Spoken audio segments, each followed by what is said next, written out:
Sabe, a humanidade sempre foi moldada por códigos. Pense nisso.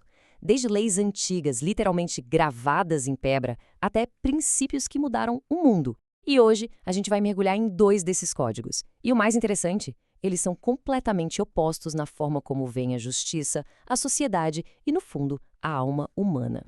E o ponto de partida dessa frase aqui da carta de Paulo aos Romanos parece simples, né? O justo viverá pela sua fé. Mas essa ideia, ela é tão explosiva que séculos mais tarde foi o estopim de uma verdadeira revolução. E ela guarda um mistério. O que significa ser de fato justo?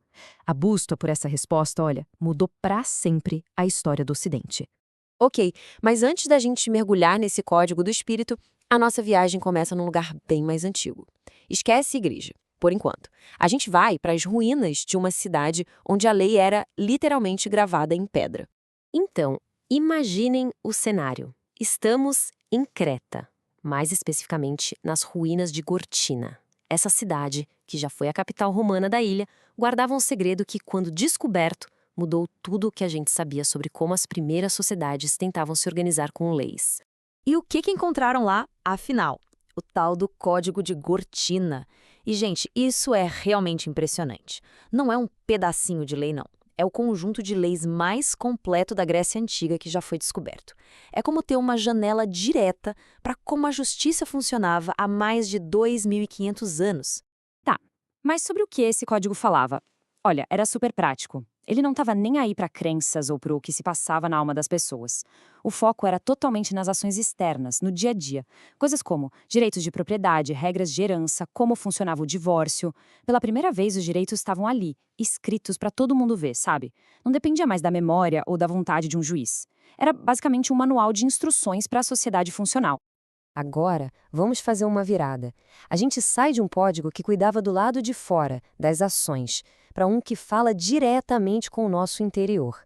É a transição da pedra para o espírito, de Gortina para as páginas da escritura.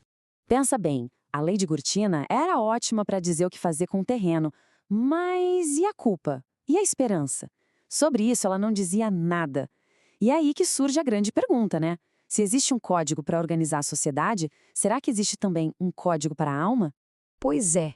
E o Novo Testamento chega com uma resposta, e que resposta! Essa passagem de Tito apresenta um código totalmente diferente.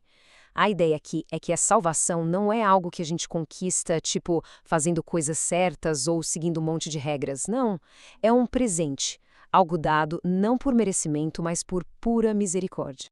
Então, o ponto central é todo esse contraste, essa briga entre 2 sistemas. De um lado, você tem a ideia de que dá para merecer a justificação, ou seja, ser considerado justo, se você fizer tudo certinho. E do outro lado, tem a ideia de que a justificação é impossível de ser conquistada. Ela só pode ser recebida, de graça, pela fé. Essa é a essência do Código da Graça. E olha, essa redescoberta do Código da Graça não ficou só na teoria, numa discussão teológica quietinha, não, pelo contrário. Ela causou um dos maiores confrontos da história do Ocidente, um grande protesto contra o sistema religioso que dominava a época. Mas é importante entender que a reforma não surgiu do nada, da noite para o dia. Ela foi, na verdade, o ponto final de séculos de insatisfação.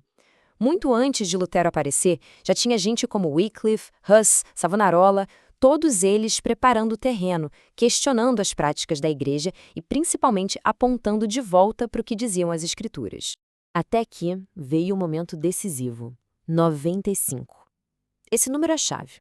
Foram 95 teses, ou pontos para o debate, que o monge alemão Martinho Lutero pregou na porta da igreja de Wittenberg. E o alvo principal do protesto dele, a venda de indulgências. Aquela ideia de que era possível comprar o perdão dos pecados. Essas 95 teses foram a faísca que iniciou um movimento gigantesco, todo ele baseado em alguns princípios fundamentais que vinham direto daquele Código da Graça. Vamos resumir? Primeiro, a autoridade máxima são as escrituras e não a tradição da igreja. Segundo, o caminho para a salvação é a fé, não as obras. E terceiro, todo mundo que crê tem acesso direto a Deus sem precisar de um sacerdote exclusivo ali no meio servindo de intermediário. Mas o impacto desse código espiritual vai muito além do passado, porque ao libertar as pessoas daquele peso de ter que conquistar a própria salvação, ele também abriu uma janela para uma promessa poderosa sobre o futuro, uma perspectiva que, nossa, moldou a esperança de muitas e muitas gerações. Esse conceito é o que muitos chamam de bendita esperança. É a crença de que a história não é só um monte de coisa acontecendo sem sentido, um caos. Não, é uma narrativa que está caminhando para uma conclusão, para uma resolução divina, um grande capítulo final. E, de forma bem resumida, essa esperança no futuro se desenrola em 3 grandes etapas. Primeiro, a crença no retorno de Cristo.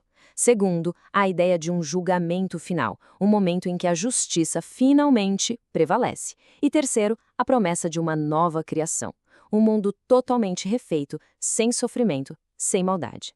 E com isso, a nossa jornada por esses códigos nos traz de volta ao ponto de partida, aquele contraste fundamental que a gente falou no início, a lei na pedra contra a graça no coração. Fica bem claro o contraste, né? De um lado, o código de Gortina. Ele era gravado em pedra, valia só para uma cidade, era temporário e o foco era controlar as ações externas das pessoas. Do outro lado, o código da graça. Ele é universal, é eterno e o objetivo dele é completamente diferente. É transformar o coração humano, de dentro para fora.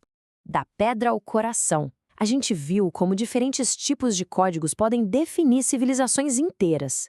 Isso tudo nos deixa com uma última reflexão.